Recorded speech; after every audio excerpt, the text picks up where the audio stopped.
mbokki internet yi seetaan suñu site internet Refane TV ñu ngi am mbégte kontaante bu baax a baax dellu siwaat ak yéen si beneen numéro seen émission pencum askan wi tey nag suñu émission pencum askan wi dañu doxantu ba fii ci commune Ndondol di ci dalal suñu maître Papa Sène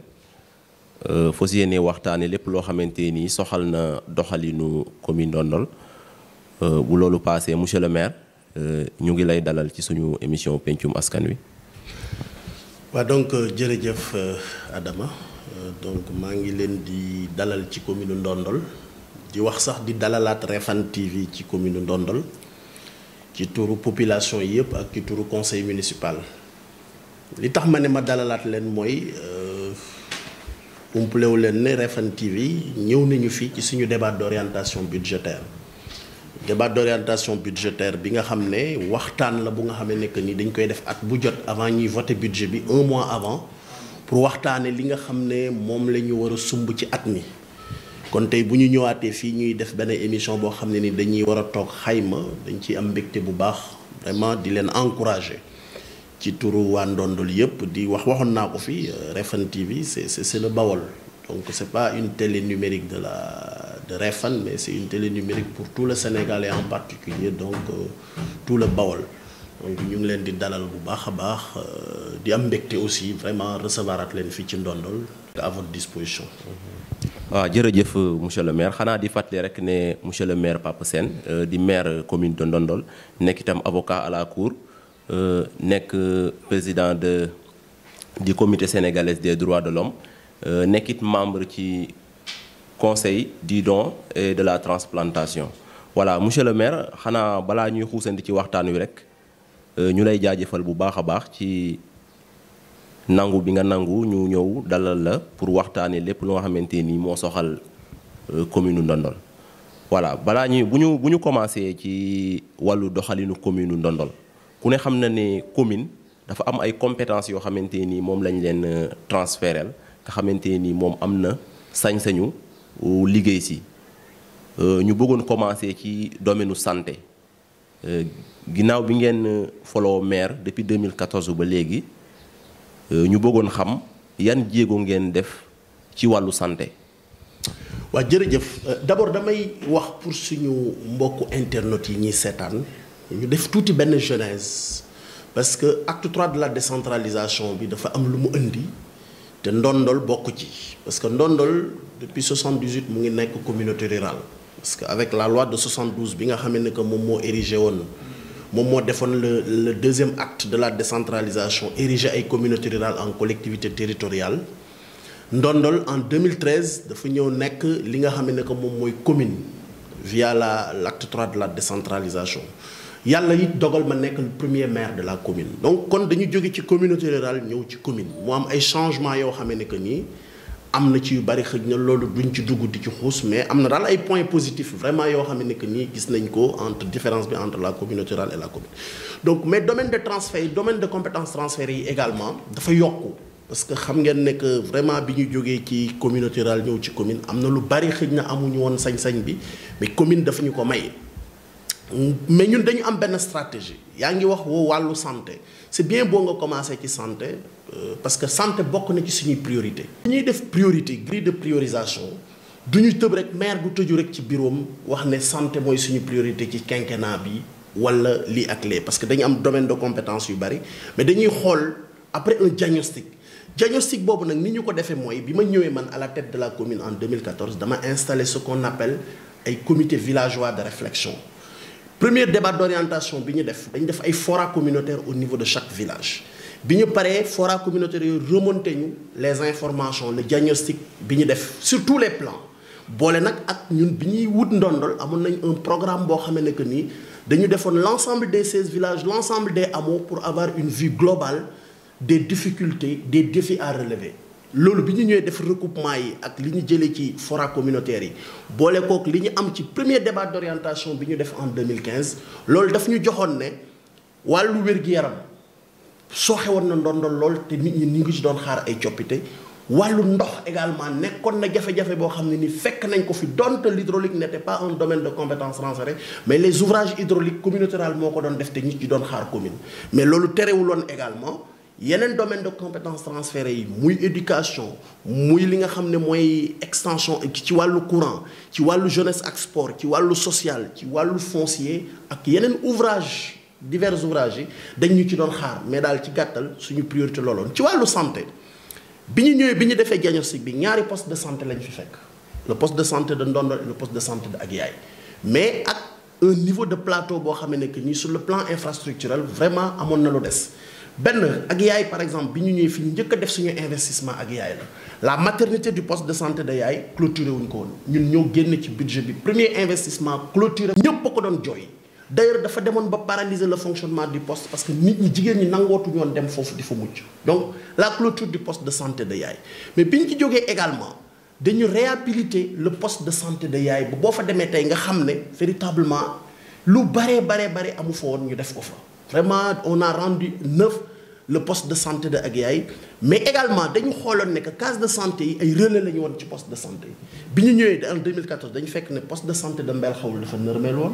poste de santé de Ngeme Issa 91 la gëj a fonctionné ñu réhabilité ñaari poste de santé yooyu clôturé bu Mbel Xawul defaraat ko jox leen également ay jumtukaay dal di réhabilité également la case de santé de Ngeme Issa donc kon mu mel ni bi ñu ñëwee 2014 ak léegi on a pu réhabiliter 2 cases de santé fekkoon fi nag ñaari cases de santé muy Mbomboy ak Njemaan kon mu mel ni carte sanitaire bi ñu ñëwee jëlee nañ ko ci ñaari case de santé yóbbu ko ci ñeenti case de santé xëy na dana ñëw ci perspective yi ci wàllu santé boole ko la dotation en médicaments dotation en médicaments ñun bi ñu ñëw en 2000 bi ñu ñëwee en 2014 fekk nañ ne ñi nga xam ne ñoo yoroon dëkk bi 2,223,000 lañ doon jox ñaari poste de santé yi pour dotation en médicaments maanaam li ñu daan jënd ci médicament valeur 2,223,000,000 la ñun tey fi may wax ak yow nii en 2021 parce que 2015 dañoo yokk ba 2021 ñu ngi ci 7,967,580 donc mu mel ni que diggante 2014 ak léegi bi ñu jëlee dëkk bi ba 2021 yokk nañu enveloppe boobu nga xam ne moom la ñuy joxe en médicament d'un montant de 5,744,580 loolu ci wàllu kii la mais également Ndondol mosul am ambulance médicalisée mais ci suñuy relation ak ay partenaires fexe nañ ba am benn ambulance médicalisée boo xam ne que nii bi ñu ñëwee dañ ko bàyyi ci poste de santé Ndondol mais barki Dembo Ndiaye rek ci fan yi ñu génn gis ngeen ne le poste de santé de Yaay a réceptionné une ambulance toute neuve boo xamee ne que nii ñoom ñoo ko jënd ci seen comité de développement sanitaire grâce ak soutien bi nga xam ne commune mu ngi leen koy def en termes de médicaments gratuitement parce que bu ñu la joxee yow un poste 3 millions pour nga jënd ko médicament te doo ko rembourser don la war nga mun a réaliser kay ak accord appui bi nga xam ne population yaay yi def nañ ko ak tous les villages yi nga xam ne poste bi moo leen polarisé muy le village de Mbomboy 1 Mbomboy 2 le village de Ndiémane le village de Bakapom yi nga xam ne ñoom ñëpp dañ leen a tënk ci poste de santé bi beneen bi également créé nañu benn dotation en carburant bi ambulance yi ñëwee parce que dañ ne duñu ko bàyyi noonu chaque année ci budget bi dañuy génne 1 million de francs CFA boo xam ne ni ambulance bi dañ ko ciy appuyer en carburant mais également dañuy jël en charge le chauffeur di ko fay par weer loolu lu néew doole ku soxla ambulance bi te du mun a dem donc commune daf ciy dugal loxoom mais également chauffeur bi ñun ñoo ko jël en charge beneen bi nga xam ne également am na poste de santé bu Ndondol parce que boobu yaay la woon bi ñu ñëwee également fekk nañ ne que amoon na lu des ñu ñuy jooy salle d'hospitalisation fi may ak yow nii on a construit depuis daaw jéeg benn salle d'hospitalisation de 8 lits tey fii am nañu une salle d'hospitalisation de 8 lits au niveau du poste de santé de Ndondol un espace accueil boo xamee ne que nii vraiment espace bu yaatu la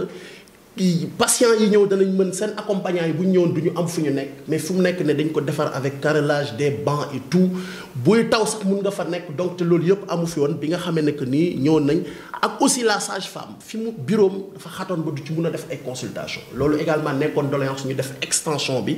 donc de jox leen ko booleeg nag un matériel médical bu nga xamee ne que nii joxoon nañ ko case de santé bu Mbel Xaw bu Ngeme Issa pour jàppale ko 2019 bii ñu génn jàpp 2021 tabaxaat nañ ñetti case de santé donc ñu ngi fekkoon ñaar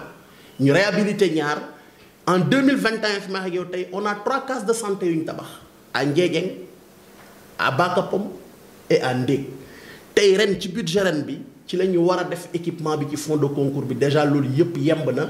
ci biir année bi incha allah danañu indi équipement médical bi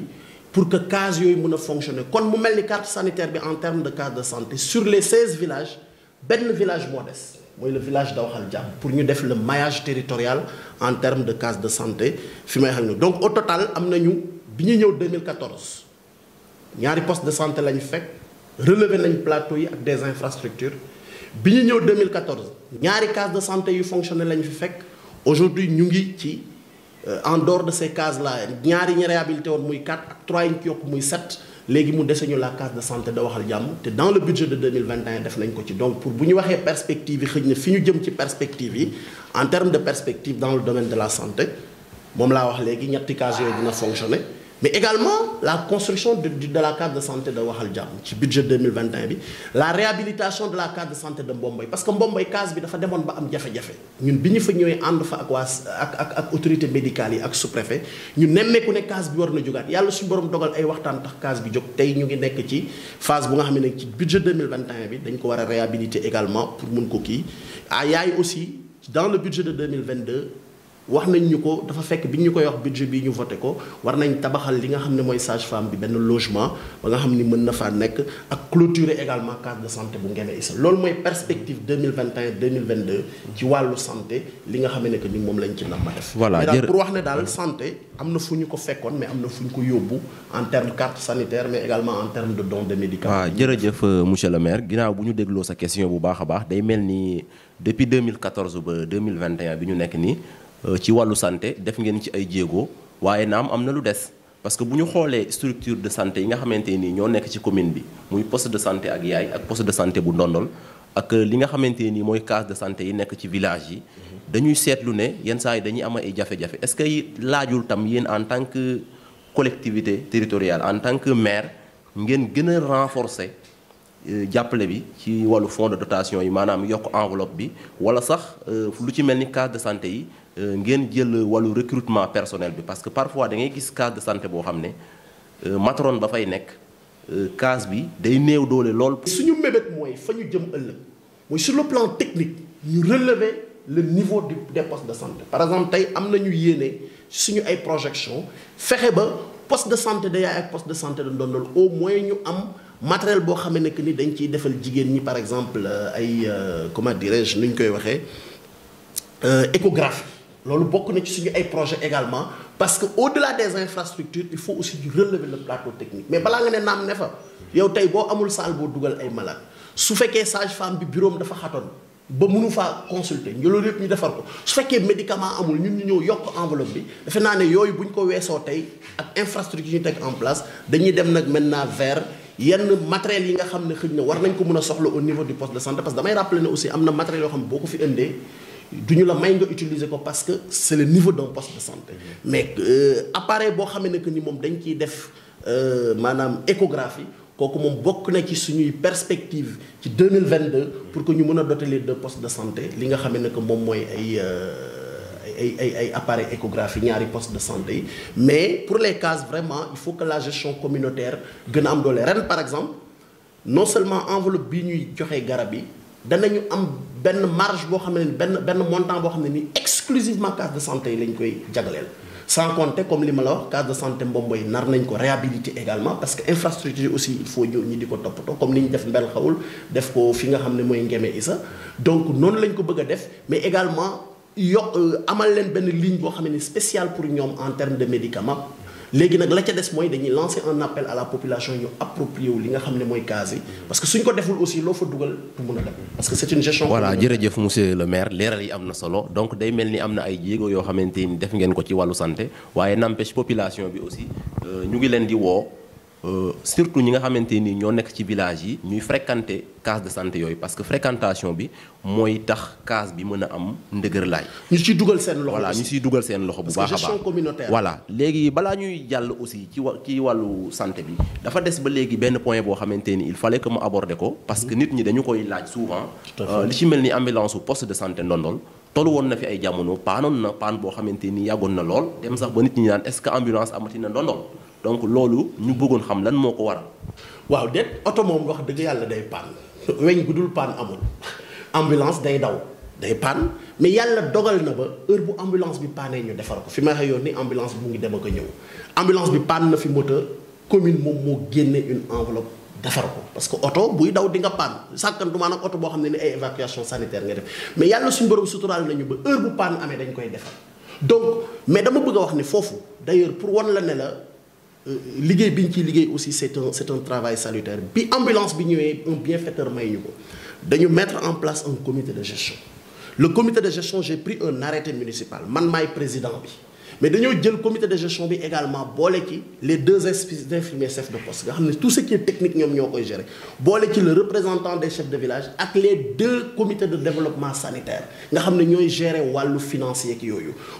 comité de gestion boobu moo ñu permettre tey su ñu amee yenn jafe-jafe dañuy toog réunir lu ci war a dugg ñu xam ko lu ñu ci war a def ñu xam ko mais il est évident que wax dëgg yàlla boo demee Ndakaaru ak Thiès yëpp da ngay gis ambulance yu tombé en panne oto moom fu muy daw fu mu jaar panne la ca am solo mooy bu paanee ñu mun a am lu ñu ko defaree te ñun à chaque fois que ambulance bi nekk en panne yàlla suñu borom suturaal nañ ba génne nañu xaalis pour defar ko fi may ak yow nii la mu paanoon defar nañ ko ku ko soxla da nga koy jël yóbbu ko mais wa ilaa oto moom weñ moom fu muy daw dina paan moom loolu kenn mënu ci dara d'autant plus que du ambulance boo xam ne nii bu bees pull la parce que ñun ñii yëpp communes yi nga gis yëpp ay ambulance yoo xam ne nii xëy na ay venant la ñuy jënd yoo xam ne que ni wala ñu may ñu ko ñu di ko utiliser mais damay wax aussi ne ñu ngi également ci ay tractations avec le ministère de la santé parce que man personnellement j'ai saisi le ministre de la santé qui est vraiment un ami un proche et puis il nous a promis may ñu une autre ambulance boo xam ne que ni xëy na dina adapté au contexte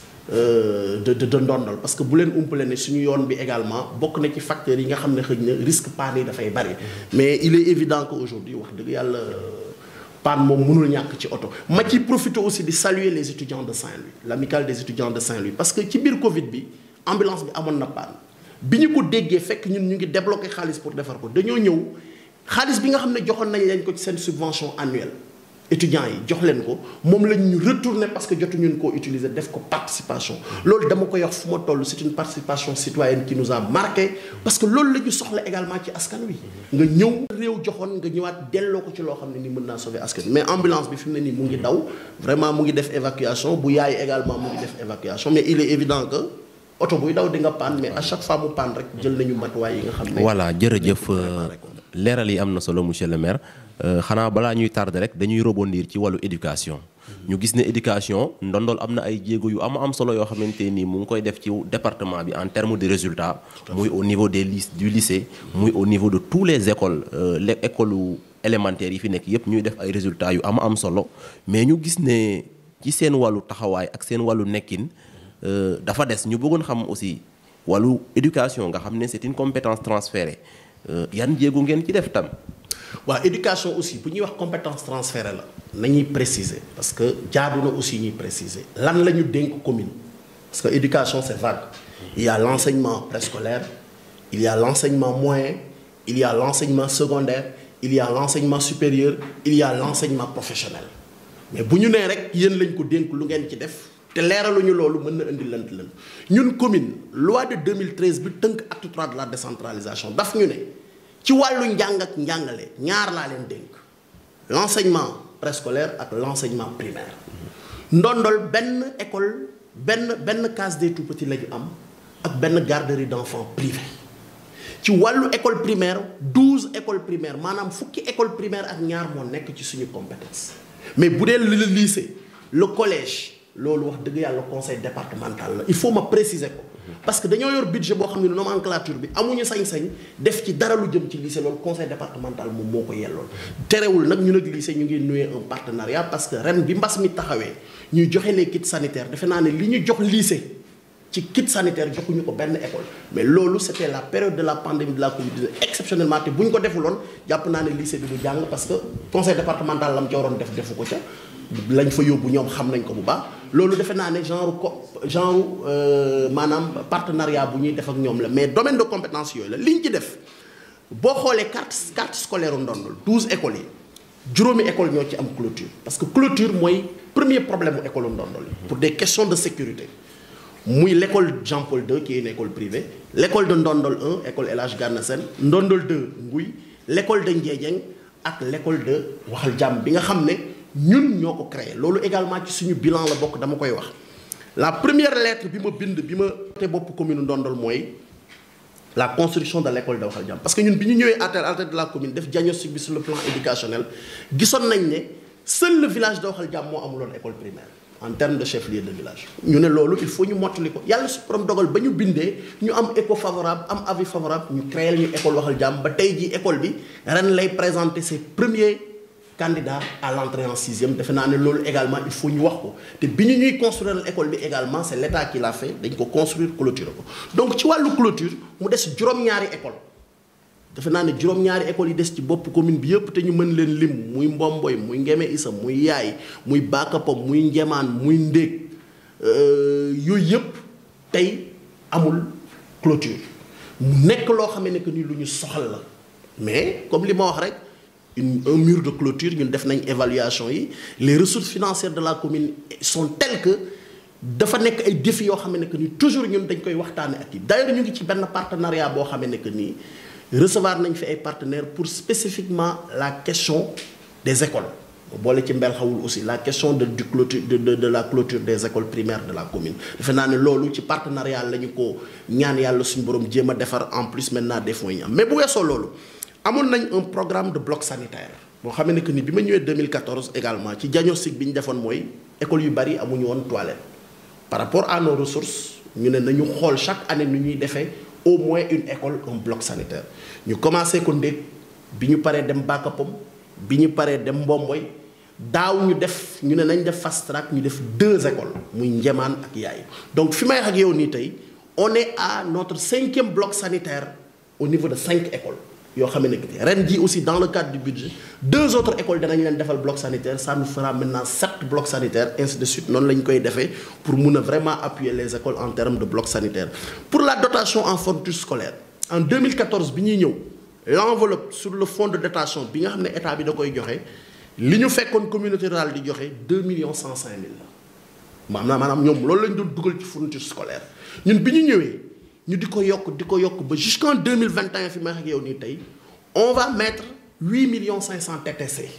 c'est important aussi ñuy expliquer TTC 8 500 000 TTC boo xam ne nii danañ ko def ci fourniture scolaire bu ñu nee fourniture scolaire nag xëy na mën na nekk cahier mën na nekk craie mën na nekk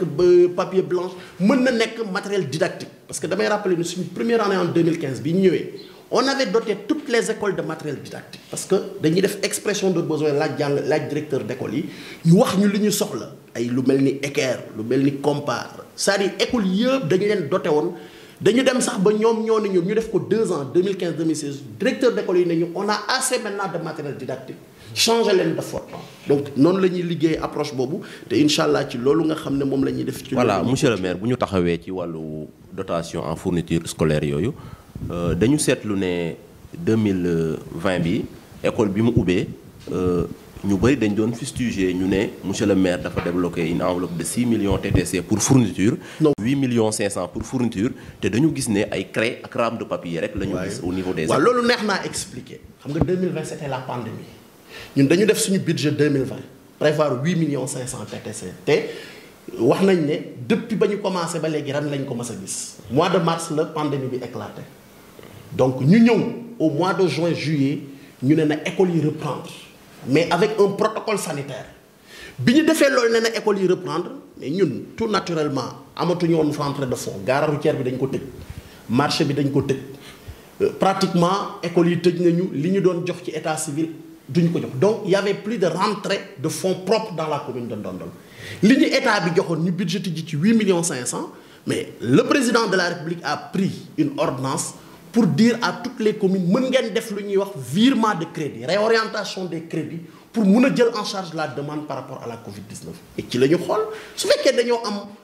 11 établissements yoo xam ne ni war nañoo reprendre avec un effectif de plus de 500 élèves yoo xam ne que nii CM2 troisième terminal war nañu reprendre te ñun ñu wax ñu ne il faut ngeen wut le kit sanitaire complet pour que école yooyu mën a reprendre mais defe naa ne ci la ñu jël les 8 millions 500 ñu def réorientation préfet approuvé ko virement de crédit ñu jël 4 millions 500 TTC def ko ci kit sanitaire bi defe naa ne l'inspecteur d'académie de Diourbel wax na ko ce que Ndondol a fait dans la région de Diourbel aucune commune ne l'a fait ñoom bi ñu ñëwee fii keroog dañoo fekk ñuy wàcce bagage yi au niveau du lycée c'est ça qu'on a fait avec les directeurs d'école fii ci salle bi ñu jox leen kit sanitaire yi ba ñun à la date prévue bi nga xam ne ci la ñu doon waxtaan Ndondol était à 100% pour les kits sanitaires en termes de thermoflash, en termes de bac, en termes de produits de javelisants, produits yi nga xam ne war nañu ko kii. Tout ce qui était prévu par le protocole sanitaire du ministère de l'Éducation ñun dañ ko jël def ko ci ba mat sëkk. Donc il est évident que montant bi ñu dese woon TTC les 4 millions moom lañ jël recueillir l'avis de certains directeurs d'école ñu ne leen nag mënatuñu dem vers des fournitures scolaires en termes de cahiers mais loolu la ñu wax ñu ne ñu d'ailleurs cahiers yi ça pose toujours problème parce que non seulement du doy benn mais ñaareel bi la gestion n'était pas ce qu'on dit liñ ci doon foog parce que élèves yi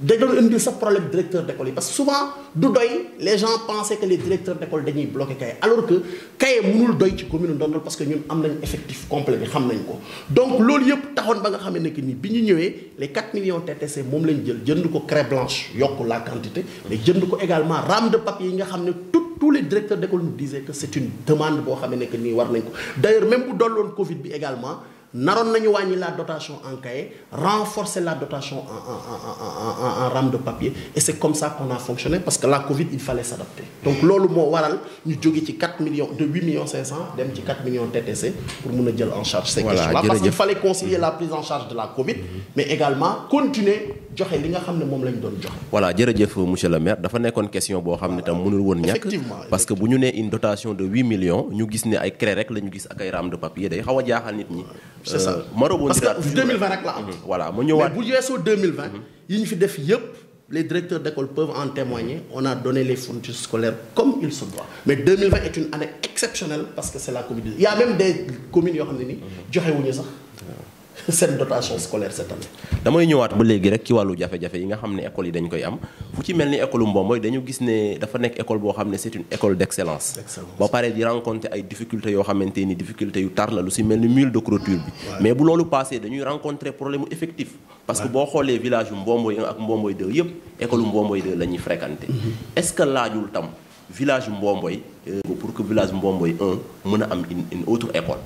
waaw loolu moom yow jàngalekat nga. xam nga ne du cëru maire pour muy xam fu war a am école ak fu warul am école xam nga ñun luy suñu cër mooy les autorités académiques les autorités de l'IEF techniquement parce que y a des normes que nous ne maîtrisons pas ñu ne Mbomboy war naa am seconde école ñun ñu jël les dispositions en termes de foncier ak en termes également d'accompagnement financier mais wax dëgg yàlla mairie mënul jóg tey décréter ne Mbomboy war na am école alors que les normes en termes de ratio les normes en termes également de distance ñun maîtriser wuñ ko ñun dañuy rester à l'écoute des autorités de l'IEF il y a un directeur d'école qu'il y a les parents d'élèves suñu sentiree également le besoin sentir na tey jii compte tenu de l'effectif qu'il y a Mbomboy il y a nécessité absolue d'avoir une seconde école ñun la ñu war ci jël délibération pour site bi danañ ko def la ñu war également ci bu ñu waree indi apport pour tabax salle de classe danañ ko def inchallah mais les normes en termes d'installation d'école defe naa ne loolu ça relève d'une autre autorité parce que compétence transférée la mais nag dafa am toujours autorité administrative boo en fait dafa am structure administrative boo xam ne muy l'IEF moom mooy chapeauter tout ce qui est technique mais dàquñu que la réflexion soit menée le directeur d'école mener réflexion bi avec les populations et puis bon ñun au moment venu si l'inspection de l'éducation et de la formation estime que Mbomboy war na am deuxième école on prendra toutes les dispositions nécessaires pour accompagner leen ça vraiment mais j'en profite aussi pour di wax dëggal ne Ndondol est une commune d'excellence en matière d'éducation kooku moom dans le département les 10 premiers chaque année dañ ciy bokk même am na sax année yi nga xam ne weesu na vers les années 2016 2017 on était premier au niveau départemental mais même tey bu ñu dul jël premier daaw bi ñu jëlul premier daaw au niveau départemental ci carrédas bi dañ ci bokk maanaam ci di kii 10 premiers yi dañ ci bokk loolu également vraiment performance la boo xam ne nii il faut que ñu saluer ko il faut ñu wax ko le mur de clôture de l'école de Mbomboy ça nous préoccupe parce que c'est une école d'excellence te jàpp nañ ne tey pour des questions de sécurité ak également pour récompenser leen par rapport aux résultats yi ñuy def war nañ mën a dem vers ça moom laa la wax ne moo tax au-delà des moyens modestes yi ñu am ñu ngi développer ay partenariats te defe naa ne am na ay waxtaan yu ñu ci def ak le directeur d'école et les partenaires te loolu également dañ koy lawal ci les autres 6 écoles yi nga xam ne amul clôture pour ñu mun a def tout pour mun ko clôturer. voilà jërëjëf monsieur le maire ba léegi ci wàllu actualité gis nañ ne problème mu emploi des jeunes yi dafa posé wu loolu dinañu permettre ñu xuus ci wàllu jeunesse nga xam ne jeunesse aussi bokk na ci transfert compétence transférées yi wàllu jeunesse ak sport fii nga xamante ni mooy commune Ndondol ñu seetlu ne dafa sooxe bu baax a baax ñun tam bëggoon nañ xam jéego yi nga xamante ni moom ngeen ci def 2014 ba léegi bi ngeen nekkee ci bopp commune bi. waaw jeunesse sport compétence transfert la ça vraiment il faut ñu wax ko donc mais d'abord dama bëggoon wax ne am nañu benn préoccupation ci wàllu jeunes yi pour la question de l'emploi parce que jàpp nañ Ndondol est la commune la plus scolarisée du département de Bambey fi may wax ak yow nii dama ne la le lycée de Ndondol moo ëpp ay élèves le lycée de Bambey kooku il faut ñu wax leen ko ñu xam ko en termes de statistique donc kon ñu ne jeunes yooyu yëpp tey nan la ñu mun a def ba jël en charge ñi nga xam ne ils seront demain frappés par la déperdition scolaire ñu ne donte ñun amuñu compétence en matière de formation professionnelle wante suñu cër mooy créer les conditions pour que demain si le conseil départemental bëgg na fi tabax centre de formation professionnelle mën ko def si l'état mën na ko fi def également def ko moo tax depuis 2017 ñu ngi ci benn processus boo xamee ne que ni auprès de l'état pour la création d'un centre de formation professionnelle à Ndondol déjà délibéré nañu le centre 4 hectares sur la route de Fissel le sous-préfet approuvé na ko bi ñu ko délibéré ñu approuvé ko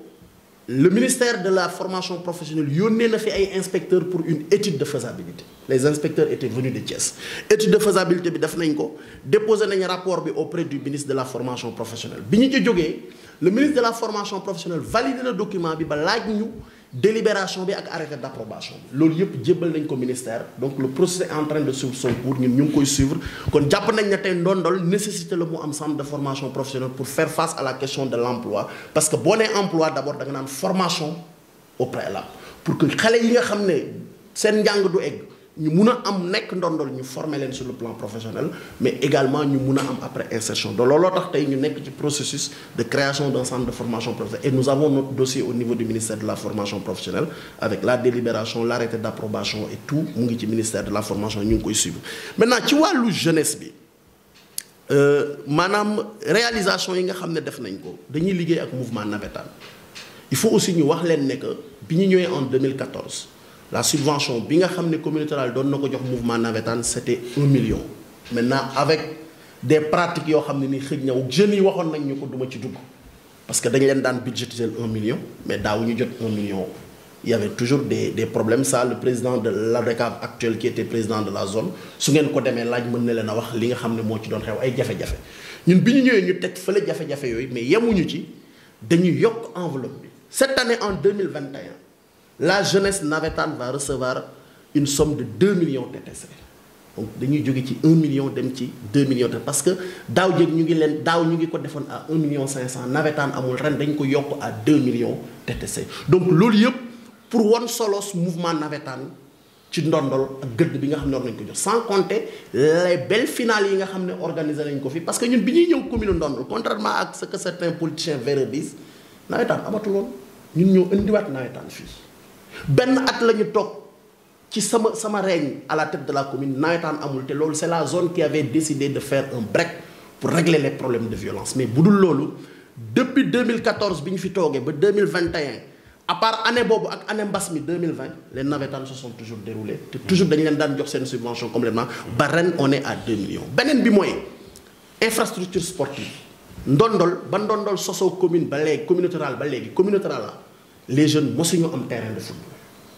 parce que terrain Caritas lañ daan footballé man football naa ca nawetaan Caritas ko moom c'est un domaine privé bi ñu fa jógee jafe-jafe am ñu dem ci le terrain du lycée également c'est un domaine privé parce que c'est au sein de l'école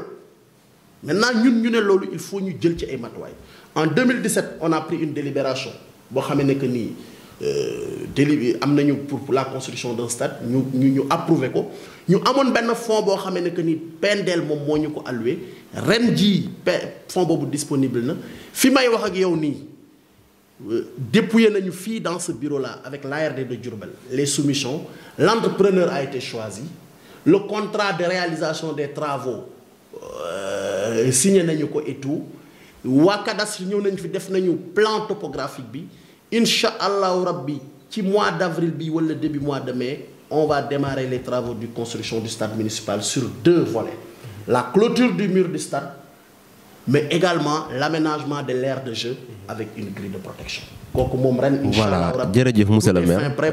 dañuy loolu taxaw foofu leeral yi am na solo mais ba léegi ci wàllu réalisation infrastructure ñun gis nañ ne commune Ndondol dañu yàgg am problème depuis bi ñu nekkee ci communauté rurale jeunesse su Ndondol dañu yàgg di jooy pour am terrain boo xamante ni fa la ñuy fubale terrain mais loolu amul woon ñu gis ne bokk na ci li nga ñu digoon balaa ngay nekk ci bopp commune bi que ne dina nekk loo xamante ni sa priorité lay doon te ba léegi gisaguñu ko ñu gis ne aussi depuis 2017 gisoon nañ ci plan de passation des marchés publics ñu def fa réalisation du mur de clôture depuis 2017 ñu gisaat ko ci encore en 2021 léegi est-ce que mun nañ xam lan moo nekkoon voilà retardement yi quoi. En fait 2017 dañu am convention PNDL ba ñu ko amee ñu joxe suñu apport 20% muy 2 millions mais PNDL bu la joxee convention te loolu mun ngeen def gëstu ay journalistes ngeen PNDL ren la ñuy door a jot fonds boobu donc sur le plan budgétaire chaque année da nga koy génnewaat parce que mën na ñëw à tout moment donc looloo tax chaque année fonds boobu dafay ñëwaat am na sax ñu doon wax ne maire lekk na ko ñàkk a xam luy PNDL la PNDL c'est l'ARD qui gère tout avec le trésor public kooku moom c'est un fonds boo xamee ne que nii entrepreneur yi sax ñemewuñ ko donc fonds boobu looloo taxoon muy ñëwaat mais fonds boobu moom ren moom la ñuy defaree le stade municipal c'est-à-dire fonds boobu nga doon gis ci budget bi muy ñëw ko ñëw ren lay soog a disponible ren la ko PNDL di soog a virer la commune de Ndondol on fait partie des dernières communes yi nga xam ne ñu ngi door a jot seen enveloppe fonds boobu la ñu jël moom la ñuy utiliser les 20 millions donc fonds boobu demul fenn mais effectivement Ndondol mosul am infrastructure mais wax ji jaratu ko ñun ñoo ñëwoon ne leen Ndondol mosul am terrain tey non seulement am nañu terrain mais dañ koy clôturer stade lañ koy def ak aire de jeu aménagé l'entrepreneur a été choisi les travaux vont démarrer incessamment je pense que nekk nañ toujours ci suñuy wax parce que suñu mandat lañ ko waxoon te bu soobee suñu borom ren danañ ko def incha allah ren te danañ invité Refane TV bu ñuy def pose de la première pierre donc loolu défi la woon yàlla suñu borom def na tey lépp yemb kooku moom c'est une question de jour pour que les travaux puissent démarrer ñi nga xam ne 7 personnes paysans yi nga xam ne seen tool moom la ñu impacté notifié nañ leen et la délibération et l'arrêté d'approbation et le plan cadastral pour wax leen ne dañuy démarrer travaux loolu moom Adama damay dalal sa xel dalal xelu jeunesse yi xam nañ ne Ndondol moom incha allah y aura un stade municipal te fonds boobu ngeen doon gis ci plan de passation des marchés yi fonds boobu la ñu état bi door a virer dans le cadre du PNDL te moom la ñuy def mais dama ci yokk Mbomboy ga nga dëkk stade terrain boobu ñuy footballé non seulement ñun ñoo leen ko délibéré mu am dafa am këyit délibération avec approbation boo xamee ne que ni tey kenn mënu ko contester c'est approuvé mais ba ñu koy valoriser man personnellement en tant que maire dama génne sama ñaq def ca ba nga xamee ne que nii danañ mën a am terrain bu mucc ayib donc te loolu dañuy ñaan ñu vulgariser ko ay yaay def ko à Ndiédiène def ko feneen ak feneen donc loolu wax dëgg yàlla la question des terrains de football et du stade municipal le stade municipal moom ça va être un vieux souvenir mais bon ñàkk xam xëy na ni commune di doxee moo tax nit ñi foog ne quand tu vois un fonds le maire ne peut pas accéder à des fonds pour pouvoir utiliser des fonds loolu xëy na ñàkk xam-xam moo tax ñenn ñi di ko wax mais c'est le fonds du PNDL de 20 millions qui sera utilisé cette année pour la construction de le fonds est disponible au niveau du trésor la passation des marchés a été faite. L'entrepreneur a été choisi ici avec l'ARD sur la base d'une DRP, demande de renseignement de prix. Et Inch'Allah Rabbi, incessamment, on va démarrer la pose de la première pierre pour que les travaux y démarrent. Voilà, ba léegi rek balaa ñuy pare ci wàllu jeunesse bi ñu gis ne monsieur le maire balaa ngay nekk ci boppu commune bi daan nañu la faral di dégg ngay wax ne man bis bu ma nekkee ci boppu Ndondol lépp loo xamante ni dañ koy xel di def dañ koy xel di waxtaane mu nekk une gestion participative et concertée boo xamante ni moom la ñuy gis mais ñu gis ne depuis nga ñëwee ci commune bi sa diggante ak jeunesse bi ñu gis ne dafa xaw a am nu mu demee surtout lu demee ni conseil communal de la jeunesse nga xam ne ab kuréel la bu fi nekk ñu gis ne seen ay rapport demewul na mu waroon demee est-ce que mën nañoo xam lan moo waral loolu. waaw mais loolu moom defe naa ne barki Dembo Ndiaye ci comité de développement comité départemental bi ñu doon def ci wàllu emploi rek ñu maa ngi ciy waxtaan ak préfet ak ki nga xam ne moo nekk ci département Bambey yor wàllu jeunesse. xam nga conseil communal de la jeunesse structure la boo xamee ne que nii dafa war a travailler en parfait partenariat avec la commune mais Adama président Macky Sall sax tey bu doon ñëw Ndondol ci commune lay jaar ci maire lay jaar donc suñu problème ak conseil communal de la jeunesse problème de procédure la. ñu ngi renouveler le bureau du conseil communal de la jeunesse le maire n'a pas été informé la mairie n'a pas été informée les conseils n'ont pas été informés ñoom def nañ seen assemblée générale fii sax lañ ko defee maa leen abal salle def pare nañ ñëw indil ma PV na ma signer man leen mënu ma signer PV boo xam ne ni je ne sais pas fu mu jógee parce que nous on n'a pas été impliqués et tout est parti de là. C'est une question de procédure parce que jàpp naa ne même ñun bu ñu amul un mot à dire là-dedans bu ñu nee conseil communal de la jeunesse conseil communal war a jàpp ne am na ay fonds yu muy tiré ci budget commune Ndondol yow ngay def sa yëf te boole woo ci la mairie jàpp naa ne c'est un paradoxe. On est des partenaires bu fekkee ne que tey jii dañuy def fi assemblée générale war na ñëw mën a ñëw wax dëgg yàlla yëgal comme ni ko d'ailleurs la responsable départementale nous a dit que. Je ne sais pas qui a fait ça, mais ce n'est pas normal. On ne peut pas faire le renouvellement d'un bureau sans en aviser le maire. Maire dara du dugg dëkkam te kenn du ko yëg mais jotuma papier yëguma tinuma dégg ils m'ont demandé simplement une salle sans me préciser l'objet. J'ai donné la salle et je suis resté. Après, ils me donnent un PV à signer. J'ai dit, je ne signe pas de PV. Ils me demandent de donner une subvention. J'ai dit, je ne donne pas de subvention. Et je suis resté sur cette posture depuis. Je n'ai pas de problème avec la jeunesse de Ndondol. Au contraire, j'ai de très bons rapports avec les jeunes. Adama, je défie quiconque. Je suis l'homme le plus parrainé à Ndondol par la jeunesse.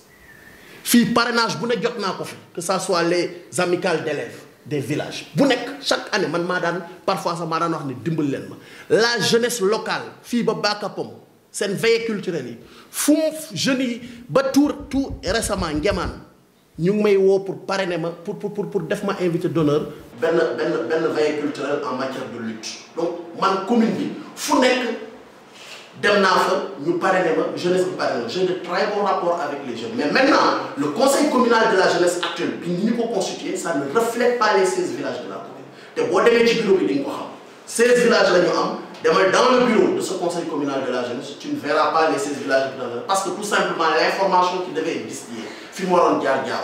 ASC yi nga xam ne waroon nañ bokk te am document waxuñu leen ko donc du coup ça devient une affaire bu nga xam ne que nii da dul généraliser wu ci commune bi ñun loolu lañ fustigé woon ci tekki loolu lañ taxaw malheureusement il faut le dire les conseils communaux sont politisés te man ça je le regrette je l'ai dit à Bambey je le répète bu fekkee nekk politique dafa am temps bu ñu koy def mais li nga xam ne c'est institutionnel également dafa am temps bu ñu ko war a def et malheureusement celui qui est à la tête de cette structure n'a pas compris cela. C'est mon neveu, c'est mon fils, Papis John, comprendre quoi. Voilà, donc nous également on est une institution,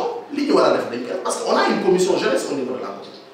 La commune a une commission qui se charge des affaires de la jeunesse, qui doit travailler avec ce conseil communal et y compris le maire. Mais malheureusement, bon, c'est dommage, peut-être que Dren qui tire un enseignement au niveau de ce CCJ, nous aussi Dren tirer un enseignement. Mais moi je plaide à ce que ces conseils ne soient plus dirigés par des politiques, parce que c'est pas bien. Donc, dans le domaine de compétences de transfert, il y a des gens qui ont mais il y a des gens qui ont solo, l'éducation, santé, activité, ou la réalisation de l'éducation. Les gens qui ont un grand projet, qui ont un état de pouvoir à faire. Nous avons aussi un jéego depuis 2014 ci mel ni ndox mi ak wàllu courant bi di bëggoon xam rek de manière avancée wàllu courant bi yan jéego lañ ci def. xam nga état ñun bi ñuy ñëw communauté rurale ñaari source de revenu rek ba ñett la doon am ci état Ndondol maanaam fi mu daan jëlee xaalisam ci état fonds de dotation pour la décentralisation moom mooy toppatoo lépp luy fonctionnement même indemnité maire moo koy fay. Il y a le fonds d'aide aux collectivités territoriales fekk lañ koy wax il y a le fonds de concours spécial il y a le PNDL Ndondol bi ñu fi ñëw PNDL la PCR bi doon am fonds de concours la daa am fonds de dotation la daa am fonds de dotation boobu bi ñuy ñëw en 2014 ñu ngi ko fekk ci communauté rurale ci 10,256,300 maanaam état du Sénégal li mu daan jox communauté rurale Ndondol en termes de fonds de dotation, c'est 10,256,300. En 2021, on est pour ce fonds de dotation 111,280. Déjà, l'eau, tu comptes l'État du Sénégal, performance, il faut y voir. Parce que nous avons géré comme nous avons. Donc, presque le fonds de dotation est multiplié par 2. Le fonds d'aide aux collectivités territoriales. Communauté rurale Ndondol, en 2014, 3 millions de fonds. Le fonds permet les investissements. Comme le 3 millions, vous avez investir. De le 3 millions, il faut que le bloc sanitaire beaucoup de n'arrête pas ça. Mon le Ndondol dans le État, la communauté là.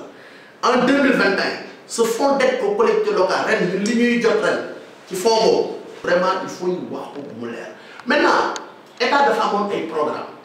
lu demee ni que PUDC lu demee ni que Puma lu demee ni que Promoville ak PACASEN urbain mais pour le moment ñun li ñu jot commune Ndondol le PUDC jot nañu ci. PUDC c'était 4 volets c'est le volet piste rurale c'est le volet électrification c'est le volet eau hydraulique c'est le volet allègement des travaux avec la dotation en matériel pour les femmes ñeent yi moo am ci PUDC ñeent yooyu Ndondol jot na ci ñett séddu na ci ñett yi ñu ci séddu mooy électrification ci laay njëkk defe naa ne tey Ndondol centre bi nga xam ne Ndondol Wolof moo fi nekk Ndondol Sessène ak fi nga xam ne mooy Nguy y avait que le village de Ndiémane moo fi amoon électricité donc au total en 2014 sur 16 villages Ndondol avec 4 villages électriques. PUDC ak le programme ASER bi nga xam ne réactivé nañ ko te mu nekkoon fi yàgg fi loolu xam ngeen ci dara président Macky Sall lancé woon yooyu yëpp ci la ñu électrifié chef-lieu de village Mbomboy 1 muy Kër Mwansa ci la ñu électrifié chef de village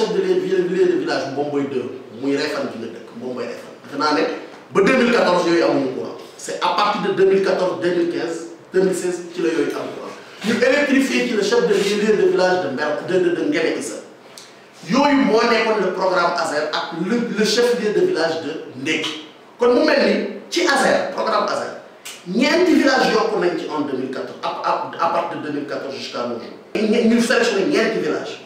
le village de ñetti village le village de Ndiédiène 1 le village de Ndiédiène 2 ak le village de Yaay kon mu ñëw yokkuwaat ci ñett muy juróom-ñaar donc en termes de réalisation concrète bi ñu jógee ci 2014 fekk fi ñeenti village yoo xam ne ni ñoo am courant muy Ndondol Wolof Ndondol Sessène Ndondol Nguy Ndiémane président Macky Sall ñoo na yokk ci juróom-ñaari village yoo xam ne ni tey fi may wax yoon ni chef-lieu de village yaa ngi tàkk muy Mbomboy 1 Mbomboy 2 Nguémé Issa Yaay Ndiédiène 1 Ndiédiène 2 ak fi nga xam ne que moom mooy Ndék juróom-ñaari village donc en moins de 7 ans le régime du président Macky Sall a électrifié 7 villages là où le régime du président Wade de 2000 à 2012 a électrifié un seul village parce que ñetti villages yi ma lay wax Ndondol Wolof Ndondol Sessène Ndondol Nguy PS moo ko électrifié woon PDS ñoo électrifié benn village muy Ndiémane le régime du président Macky Sall ñoo électrifié 7 villages en moins de 7 ans mais loolu doyul bi ñu paree actuellement ni fi may wax yow nii il y a 3 autres villages yoo xam ne nii li des mooy taal leen loolu c'est le programme MINA mooy Bakapom mooy Waxal Jàmm 1 mooy Waxal Jàmm 2 tout a été connecté transfo yi monté nañ ko fi mu nekk nii ils ont fait la demande pour que Senelec ñëw ko procéder à la coupure pour ñu mun a taal donc kon dañuy wax ne ñetti village yooyu su tàkkee tey muy Bakapom Waxal Jàmm 1 Waxal Jàmm 2 te incha allah rabbi dootul yàgg su tàkkee dañuy jóge ci 7 villages dem ci 10 villages donc kon mën nañ ne en termes de bilan électrification le régime du président Macky Sall électrifié na concrètement 7 villages ak 3 villages yoo xam ne nii le raccordement est terminé dañuy xaar ñu taal ko ce qui fera 10 sur 16 sur les 16 donc 4 la ñuy jógee ba 10 donc 10 villages yoo xam ne nii tey raccordé donc kon mun des ñaari chefs-lieux de village le village de Mbel Xawul 1 ak le village de Mbel Xawul 2 loolu c'est les chefs-lieux de village maintenant il y a un autre problème ci électrification l'autre problème c'est quoi c'est les hameaux hameaux yi loolu def nañu effectivement pour deuxième phase PUDC bi une demande bi ñu adressée au PUDC mais yemuñu foofu ñun commune dañu ne duñu xaar PUDC ren fi may wax ak yow nii on a élaboré ce qu'on appelle un plan triennal d'extension électrique 2021 2022 2023 donc ça démarre cette année un plan triennal d'investissement ren jii fi may wax ak yow nii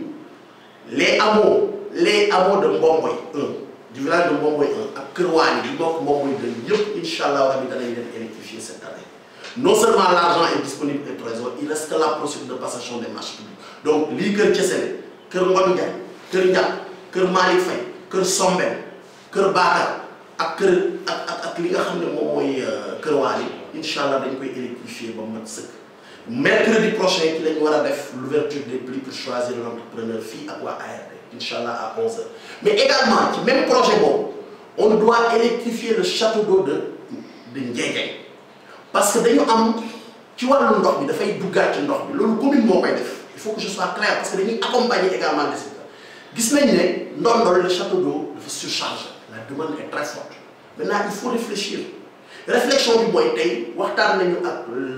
le périmètre maraîcher ñoom ñu wax ñu ne dañoo bëgg ñu indil leen courant ci projet électrification boobu mooy 1 boobu mooy 2 bi ci extension bi ci la ñu yóbbu courant bi ci château d'eau bi suñ ko yóbboo ci château d'eau bi à partir de ce moment dañuy connecter les villages de Waxal Jàmm 1 2 ak seeni amoo mooy Njàngaay mooy Kër Sam mooy Njaañ mooy Kër Njaw mooy Njóob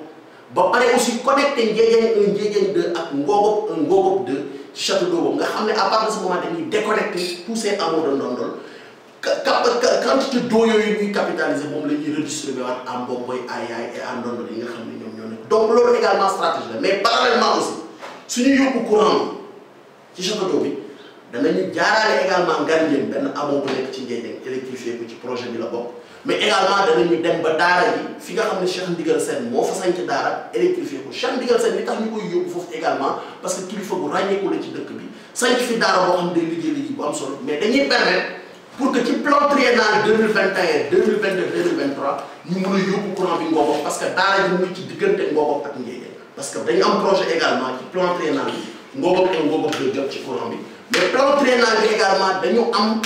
yéene ci 2022 bi pour mën a yóbbu courant bi fi nga xamee ne que moom mooy Ndiaga Saabu si parce que tey boo demee Ngame Mbaam courant ba mu ngi fa c'est à quelques mètres mais également Ndoukouré gi nga xam ne boo demee Ngame Yaay Jama courant baa nga fa yooyu yëpp dafa bokk suñu plan d'investissement 2023 maintenant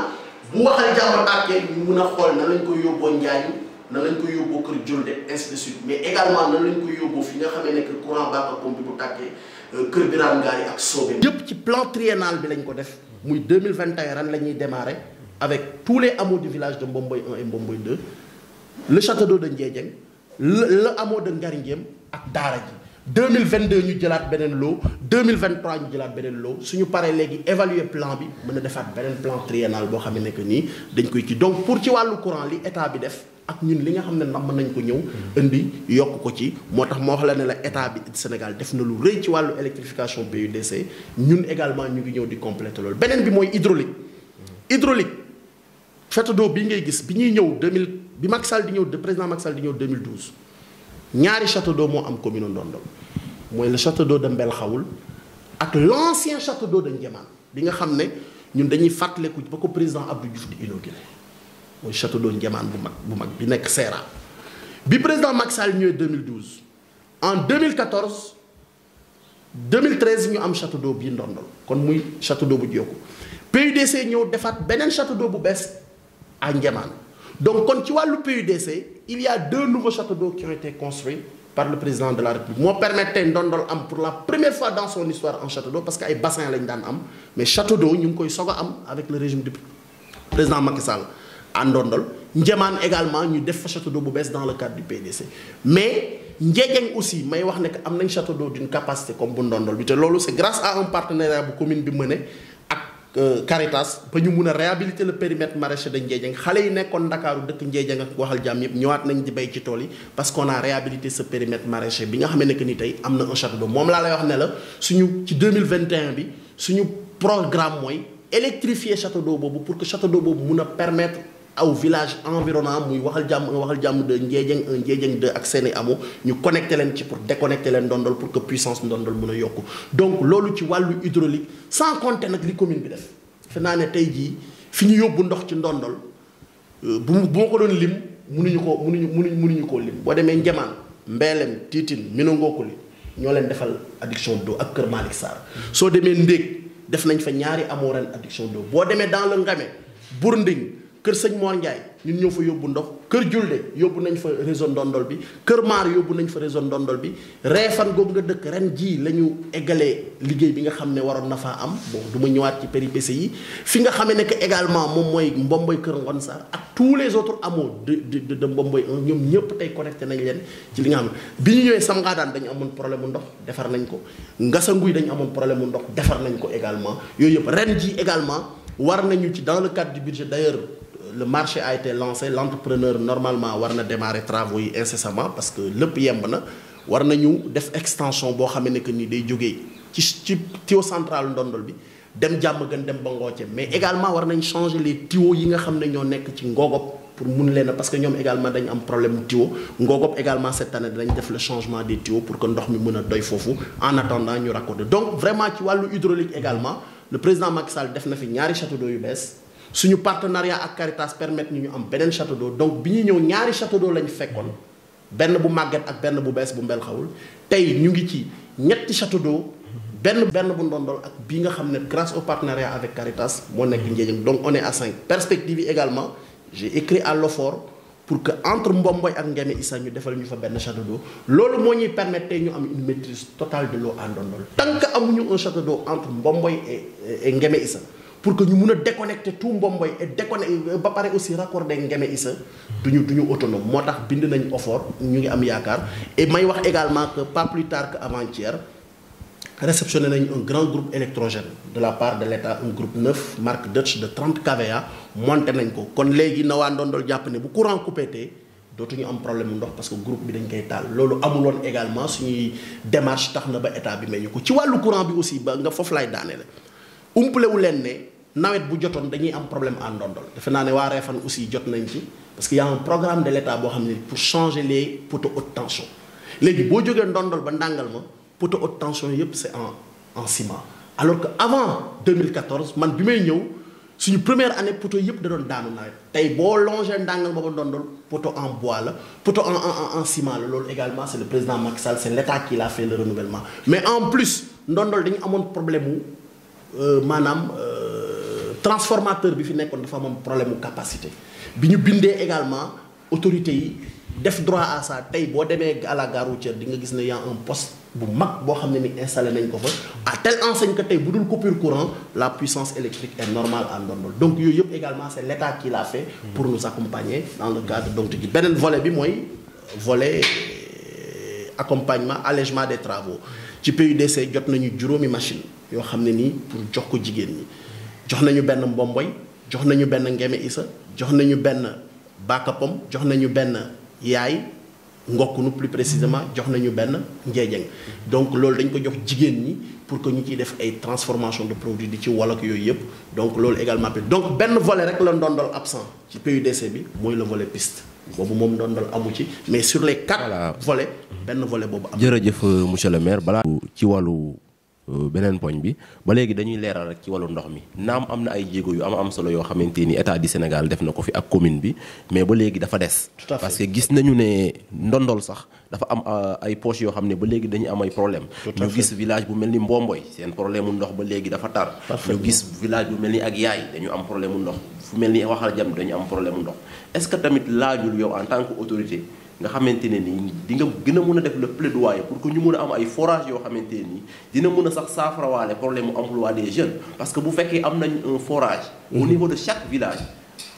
forage boobu noonu dinañ ci war sax mën di def exploitation maraîchère. tout à fait est-ce que laajul tam nga def plaidoyer mais effectivement Adama dina mën a nekk une réalité. waaw mais il faut ñu distinguer benn mbir xam nga problème mu ndox moom Sénégal Ndakaaru sax da koy am parce que la demande est supérieure à l'offre Ndondol tey jafe-jafe ndox bi ñu am c'est pas parce que tuyau bi xam nga tey Mbomboy du ñu ne tuyau bi egsiwul ci ñun bi ngay tudd Yaay du ñu ne tuyau bi egsiwul ci ñun biir Ndondol bi nga wax du ñu ne xam nga lan la ñuy wax am nañu tuyau mais ndox mi doy loolu nag ñaari problème moo ko indi benn bi mooy ñenn ñi def nañ diagnostic tuyau yi nga xam ne moom lañ fa monté yàgg na te adapté wul donc c'est un problème technique je te donne un exemple Ngogop ren ji dañuy changer tuyau yi parce que effectivement tuyau bi ñu fa fekk te mu yàgg fa bi ñu nemmee ko gis nañ ne adapté wul loolu incha allah ci 2021 moom laa xam ne dañ ko defar Ndondol wolof gii ma dëkk tronçon bi nga xam ne moo jógee sama koñ dem ba ci ñoom moo ma continuer nguy ils ont ce problème là diagnostiqué nañ ko donc problème yooyu dafa am beneen problème bi mooy la demande est plus forte que l'offre maanaam château d'eau Ndondol parce que village yooyu ngay wax yëpp tey jii château d'eau Ndondol moo polarisé les 3/4 du réseau les 3/4 du réseau 10 na moo tax ma ne la léegi dañu am ay solutions structurelles ñun les solutions structurelles benn bi commune moo koy mettre en œuvre mooy lan mooy à partir de cette année danañu raccorder le château d'eau de Ndiédiène fa nga xam ne dañ ko àndoon ak Caritas ba ñu réhabilité ko ñu fay bay mais également di ci naan kon dañuy déconnecter 4 chefs-lieux de village de Waxal Jàmm 1 Waxal Jàmm 2 ak amoo yi ko wër yëpp village de Ndiédiène da amoo yi ko wër yëpp defe naa ne boo déconnecté loolu di nga am un surplus d'eau boo xam ne di nga ko récupérer pour indiwaat ko Ndondol benn. ñaareel bi ci solution structurelle yi wax naa la ko léegi mooy xëy na du ñu ne village bu ne am forage loolu dana jafe mais nag château d'eau boo xamee ne que ni diggante Mbomboy ak Ngeme Issa loolu bind nañ effort pour que ñu jox ñu ko parce que jàpp nañ ne tey ni Mbel Xawul amee château d'eau di desservir Bakapom ak Mbel Xawul ak une partie de Njamaan am château d'eau di desservir une partie de Njamaan ak une partie de Ndék Ndondol am château d'eau di desservir presque tous les villages à l'exception peut-être même Ngeme sax parce que Kër Julde c'est connecté à Ndondol mais yooyu yëpp ay jafe-jafe la parce que capacité bi moom moo kii noonu lañ bëgg également un château d'eau boo xamee ne que nii dafay nekk diggante Mbomboy d'une capacité peut-être boo xam ne nii dafay tolloog bu Ndondol bi dinañ mooy Mbomboy le projet est très avancé Adama loolu mun naa ci dalal seen xel te incha allah nañ ko defee Ndiédiène noonu lañ koy defee parce que gëm nañ ne tey périmètre maraîcher yooyu dafa am double importance benn bi mooy dana permettre le retour des jeunes pour que ñu mun a ñëwaat ci agriculture bi maraîchage bi mais également dana permettre pour que la consommation en eau ñu mun a ñoŋal loolu donc loolu mooy li nga xam ne c'est des solutions structurelles yu nga xam ne que nii mais pour le moment on a des solutions conjoncturelles solution conjoncturelle yi mooy tey lii waral souvent ñàkk ndox bi am techniquement mooy baisse de tension yi bu Senelec di def ay réparation wala courant coupé tey avec le groupe électrogène 30 kVA loolu ce sera un mauvais souvenir beneen bi également ci solution structurelle mooy fexe ba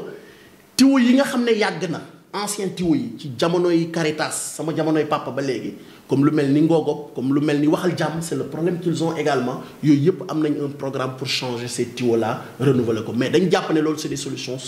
conjoncturelles mais les vraies solutions structurelles c'est un nouveau château d'eau diggante Mbomboy ak Ngeme Issa mais c'est également li ñu nar a def ren connecter le château d'eau de Ndiédiène à l'électricité ba pare connecter tous les villages environnants de Ndiédiène déconnecter ko ci réseau central bu Ndondol defe naa ne loolu c'est des solutions structurelles qui nous permettront donc de régler le problème de l'eau il est évident que on a un problème la demande est plus forte que l'offre à Ndondol loolu moo tax il y a un déficit en eau à Ndondol il y a un déficit en eau à Ndondol ça voilà jërëjëf monsieur le maire leeral yi foofu am na solo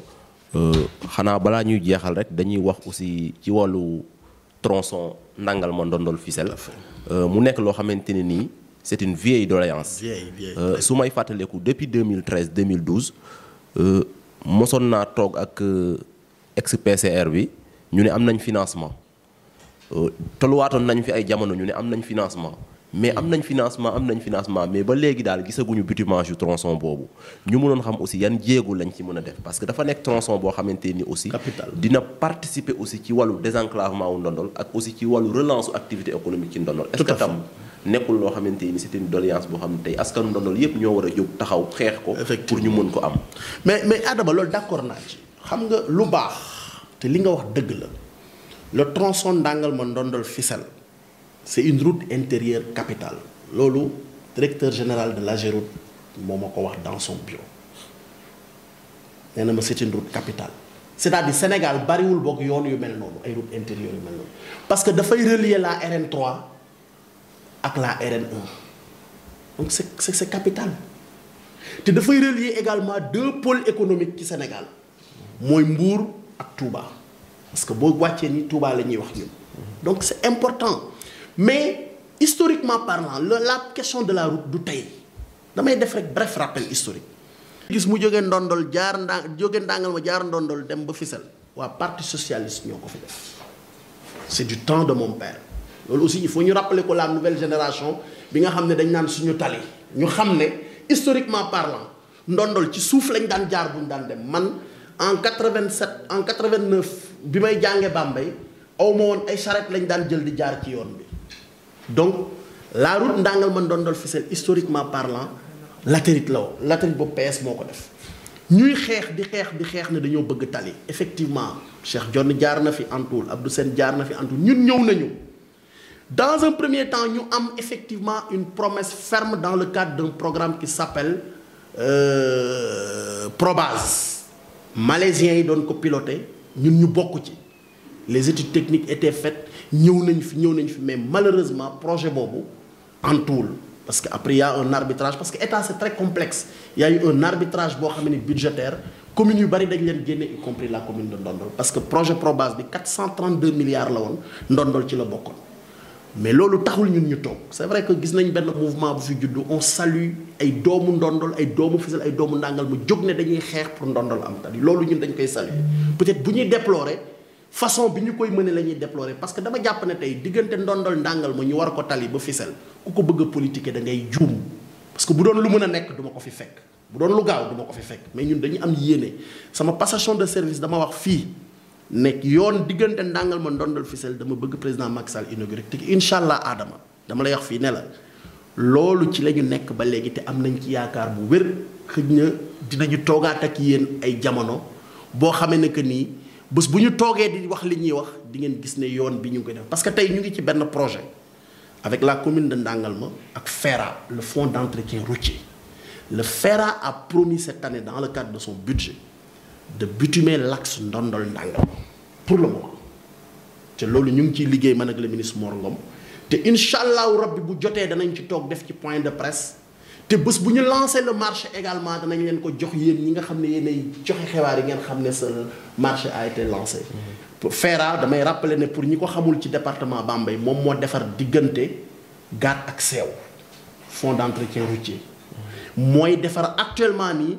ci commune Thiakhar am na benn tronçon bu fay defal Kër Daam. Kër Daam Thiakhar waaw. loo boobu ren ci budget 2021 incha allah l'axe Ndangalma Ndondol c'est prévu ñu ngi ciy liggéey ak moom te am nañ ci yaakaar bu baax a baax a baax a baax loolu daal lañ mën a teg ci seen loxo parce que ci li nga xam ne mooy wàllu yoon bi. voilà jërëjëf monsieur le maire am na solo xëj na waxtu bi dañoo tënk mais mënuñu jeexal aussi te waxuñu ci wàllu politique ku ne xam ne ne yow acteur politique nga. tout à fait léegi ñu gis ne maire yi ñu ngi leen installé woon depuis 2014 bu ñu xoolee seen mandat jeex na bu yàgg. ñu gis ne seen président de la république bi nga xamante nii moo nekk au pouvoir xëj na respecté wul le calendrier républicain parce que heure bi waroon na fekk ñu renouveler seen mandat boobu ba léegi élection locale xamaguñu sax kañ lay doon. ñu bëggoon xam aussi ndax élection yi nga xamante nii mooy ñëw muy municipal yi est-ce que di nga nekk candidat pour sa réélection. bon sama candidature man damaa jàpp ne tey. wax dëgg yàlla boo nekkee ci bopp commune def ci juróomi at war ngaa nag joxe sa bilan man dama war a présenter sama bilan à la population de Ndondol kon tey jii sama parti bi ma bokk wala coalition bi ma bokk ñoom ñooy fësal sama candidature maanaam naa ñoom ñoo koy acté officiellement mais man ci li ma concerné en tant que maire mooy sama bilan dinaa ko présenter population Ndondol am naa yéene présenter ko population Ndondol pour un second mandat maintenant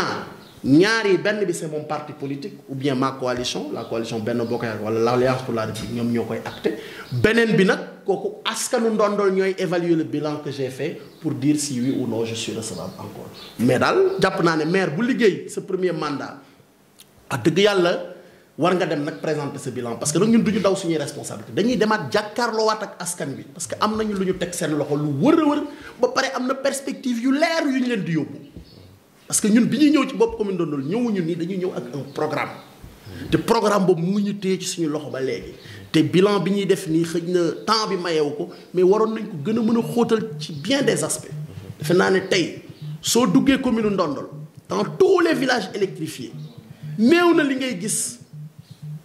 villages yooyu ñu gis ne courant du tàkk guddi loolu la ko waral mooy c'est parce que dañu am un programme de renouvellement des lampadaires et tout boo xamee ne que nii sur 12 mois lañ koy def muy Ndondol muy Mbomboy lamp nag du ñàkk mu lakk waaye këmmat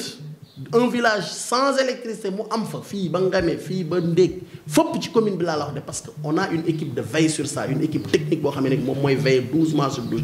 yooyu ak yeneen man dama jàpp ne daal wax dëgg yàlla suñu bilan moom danañ demaat jàkkaarloo ak askan wi parce que nag du bilan boo xam ne boo ko gisee da ngay sëgg et on est très fiers de ce bilan donte les défis qui nous interpellent sont encore là et on va encore ànd ak waa Ndondol pour relever ces défis là. voilà monsieur le maire côté boobu ba léegi leer na mais ba léegi rek dañuy des ci wàllu politique. ku ne xam na ne acteur politique moom day am ay ambition. ñu gis ne acteur politique nga nekk ci département de Bambey ñu bëggoon xam aussi au niveau départemental lan moo nekk say ambition politique voire même au niveau national.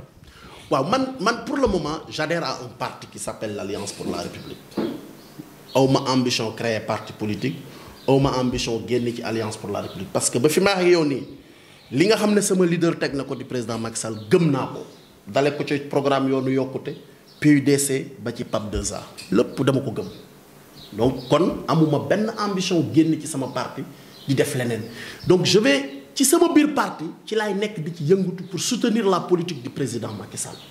suñu parti nag am na nu mu bindoo parce que dañu am règlement intérieur am ay statut et je respecte ce règlement intérieur et ces statuts là donc tey jii organigramme bi ñu am au niveau départemental am na lu fi président de la république teg ci loolu laay tënku mais di liggéey ci sama commune mais également di liggéey au niveau national léegi nag bés bu ñu demee ba jéggi époque boobu lu ciy am xëy na dinañ aviser mais pour le moment je reste un militant engagé de l'Alliance pour la République et de la coalition Benno Bokk Yaakaar je reste un responsable engagé de la coalition Benno Bokk Yaakaar et de l'Alliance pour la République au niveau de la commune de Ndondol mais également au niveau du département de Bambey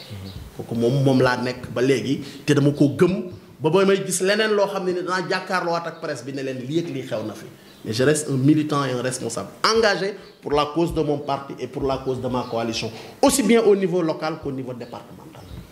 voilà jërëjëf monsieur le maire kon leeral yooyu aussi am na solo xanaa mu amoon aussi beneen question boo xam ne tam question d'actualité la mënuñu ko ñàkk a laal mu yëngu-yëngu yi amoon jafe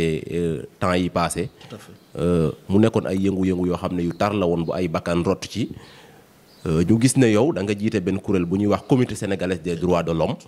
di xeex ak yelleefu doomu aadama ñu gis ne ñu bëri dañu wax ne combat boobu dafa nekkoon un combat citoyen un combat pour xeex la démocratie au Sénégal mais aussi ñu gis ne daf ci am ay nit ñoo xam ne ñu ngi jàpp ne am nañ ñoo xam ne seen ay ak seen yelleefu doomu aadama dañ ko bafoué dañ ko salfaañi te dégguñu nga def ci benn sortie prononcé wu ci est-ce que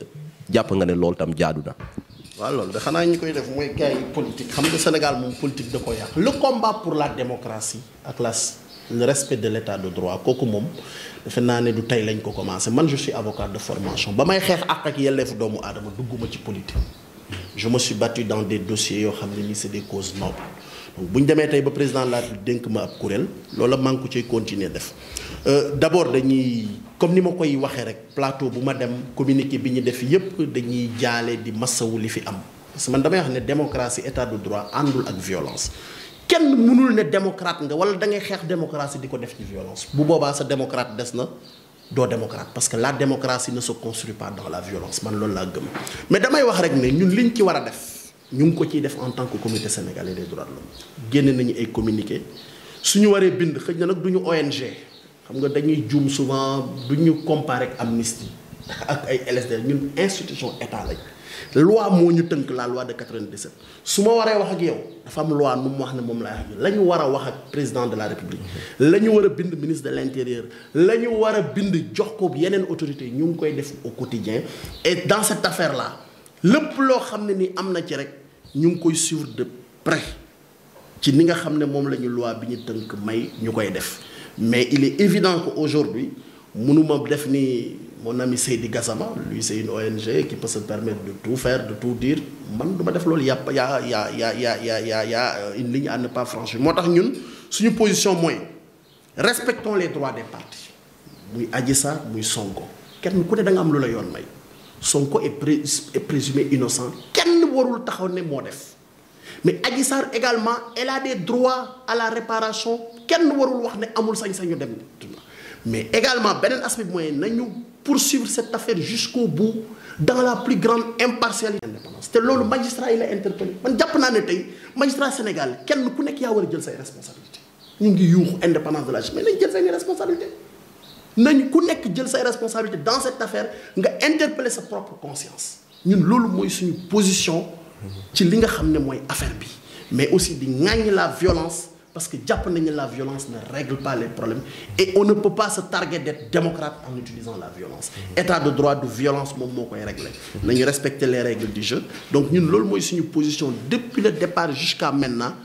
que mbir mii nga xam ne am na kenn ku nekk ñu jox la ca la nga ca yellool muy Adji Sarr muy Ousmane Sonko ñu respecter say droit mu am un procès su waree am procès laa wax mu am un procès juste et équitable si Sonko a fait ba tribunal acté ko ñëpp xam ne moo def ñu motivé si Sonko n'a rien fait na ko tribunal motivé acté ko sénégalais yëpp xam ne dañ ko tuumaloon lu amul ñu xam ne amul man loolu ci loolu lañ taxaw ñun parce que loolu mooy état de droit également tous les citoyens sont égaux devant la loi kenn nekkul au-dessus de la loi du Adji Sarr du Ousmane Sonko du man mii di wax ak yow donc ñëpp a yem ci yoon mais nag nañu def confiance en notre justice mais confiance boobu aussi na ko magistrat yi jël approprié wu ko kenn ku nekk interpeller sa conscience professionnelle ak personnelle ci li ngay liggéey. jërëjëf monsieur le maire day mel ni leeral yi am na solo trop ñu amoon mbégte ak kontaante bu baax a baax doon la dalal waxtaan wi am na solo traversé nañu ay questions yu bëree bëri yoo xamante ni soxal na commune Ndondol nekk tam loo xamante ni lu askan wi soxla woon la xanaa rek dañ lay jox kàddu gu mujj gi nga tàggoo askanu Ndondol. waaw vraiment di leen sant di leen gërëm xëy na temps bi xat na bëggoon nañu peut-être lii yëpp gën a ñoŋ mais ne vous en faites pas bu ñu leen remercier ba pare ñu ngi ci benn chantier boo xamee ne que nii xëy na bés bu sottee danañ ko partager ak yéen mooy on est en train de faire un livre blanc sur notre gestion parce que man aussi wax dëgg yàlla li ma def Ndondol yi bëgg naa ko bàyyi nag tënk ko fenn foo xam ne nii danañu am li ñu fi fekkoon li ñu fi def li ñu fi bàyyi ak fa ñuy joxoñ nit ñi defe naa ne loolu ñu ngi ciy liggéey bés bu sottee incha allahu rabbi danañ ko partager ak toute la classe tous les intéressés yi nga xam ne xëy na yitteel na leen mais di wax rek waa Ndondol ne leen la ñu waxante woon ak ñoom dara dañu ci ñu ngi ci Ndondol xam ne coppeeku am na jafe-jafe nag du ñàkk jafe-jafe yooyu xam nañ ko ñu ngi ciy liggéey waaye bilan bi nga xam ne ni présenté nañ ko wax dëgg yàlla saabu du fóot boppam en toute modestie en toute humilité ku comparé bi ñuy ñëw 2014 fi ñu fekk Ndondol dans son ensemble avec les 16 villages ak fi ñu ko yóbbu tey jéego yu rëy am na doonte am na lu des suñu kanam loolu des suñu kanam nag ci la ñu fas yéene ànd ak yéen pour liggéey ci incha allah rabbi te 2021 bi dina ko wone parce que 2021 bi am nañu ñaari chantier yu mag extension électrique bu yaatu ak la construction du stade municipal de Ndondol incha allah. voilà jërëjëf xanaa balaa may jeexal rek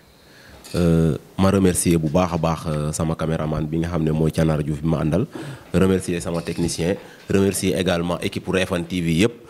di jaajëfal bu baax a baax suñu internautes yi nga xamante ni ñu ngi ñuy seetaan à travers le Sénégal ak si diaspora bi di leen xamal ne aussi Refane TV seen site internet la yéen a ko moom xanaa di leen jox dig daje rek si suñu beneen émission pencum askan wi di leen nuyuwaat bu baax a baax.